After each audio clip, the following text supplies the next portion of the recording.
আপনাদের আপনাদের দিনের বেলা এরকম শিকাল দেখার ভাগ্য হয়েছে কোনোদিন?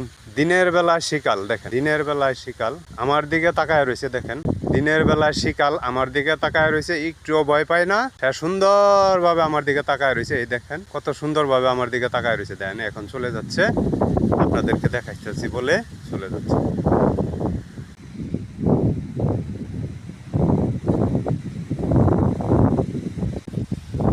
কি খবর? বাহ,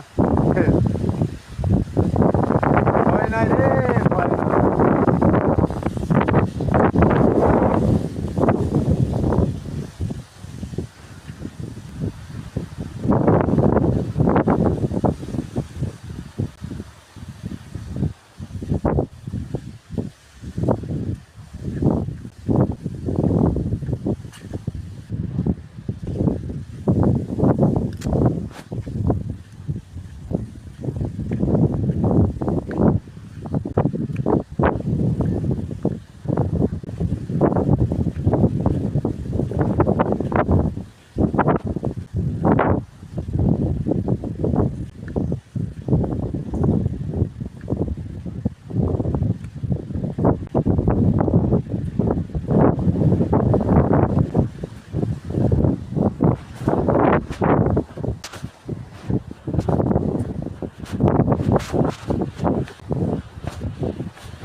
দেখেন হিয়াল একটা, দেন মুরব্বী, মুরব্বী, হিয়াল একটা, মানে এই যে চাইছে আমার ফাইল পিন্ডা, এই দুন ওনা একবার আইয়ে ফিল, মানে একটু ডরায় না।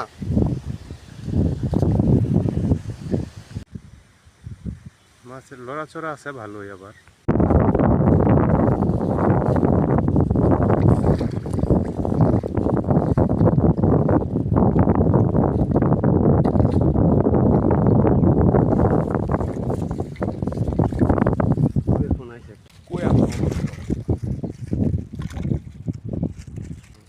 প্রিয় দর্শক, এটা একটা বিল, অনেক বিশাল বড় একটা বিল। এখানে কিছু ওই যে এই জায়গাতে কিছু মাছের আউট দেখে আমি এখানে দাঁড়িয়েছিলাম। আমি রাস্তা দিয়ে যাচ্ছিলাম। বিশাল বড় একটা বিল, দেখেন অনেক সুন্দর, কচুরি ফানায় একদম ভর্তি। এই বিলটা অনেক সুন্দর লাগছে আমার কাছে, এই জন্য আপনাদের কাছে একটা ভিডিও দিলাম। অসংখ্য ধন্যবাদ, সবাই ভালো থাকবেন, ভালোবাসা রইল সব। প্রিয় দর্শক, এটা একটা বিল। এখানে দেখতে পাচ্ছেন সুন্দর একটা কালপাট আছে। এখানে দেখতে পাচ্ছেন অনেকগুলি জাল পাতানো আছে, এটা দিয়া মাছ ধরবে। মানুষ প্রস্তুতি নিয়ে রাখছে, যদি এখানে পানি হইতো তাইলে অবশ্যই এখানে মাছ ধরতো। আসলে কোনো জায়গা দিয়ে বন্যা হইতেছে এবং পানি ভরপুর আছে, কিন্তু এখানে আমি ছোট সময় দেখতাম প্রচুর পানি থাকতো। এখন দেখেন এই বিলটা একদম শুকনা, মনে হয় হাঁটু পানি হয় কিনা তাও সন্দেহ আছে। কচুরি ফানায় বিলটা একবারে ভরে গেছে। আমাদের এলাকাতে আসলে পানি নাই বললেই চলে। হ্যাঁ, এই দেখেন এখানে কিছু ছোট মাছ আউট করে আমি দেখা এখানে বসছিলাম আর কি। আমি রাস্তা দিয়ে যাচ্ছিলাম। যাক, সবার মাঝে একটা ভিডিও দিলাম। আমার এলাকাতে যে পানি খুব কম নাই, এটাই আপনাদেরকে তুলে ধরলাম। অসংখ্য ধন্যবাদ সবাইকে।